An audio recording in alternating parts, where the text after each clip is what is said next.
நடைபெற்ற காங்கிரஸ் ஆர்ப்பாட்டத்தில் காஞ்சிபுரம் மாவட்ட பொறுப்பாளர் அருள்ராஜ் தலைமையில் ஏராளமான காங்கிரசார் பங்கேற்பு.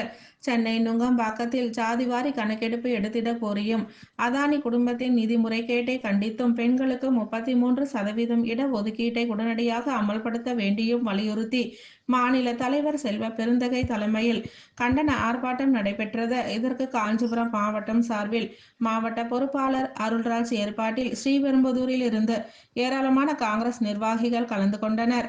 இது கலந்து கொண்ட அனைவரையும் காவல்துறையினர் கைது செய்து தனியார் திருமண மண்டபத்தில் அடைத்தனர். விடுதலைக்காக 10 ஆண்டுகளுக்கு மேல் சிறையில் இருந்த ஜவஹர்லால் நேரு அந்த குடும்பத்திற்கு நீங்கள் சம்மன் அனுப்பினீர்களா?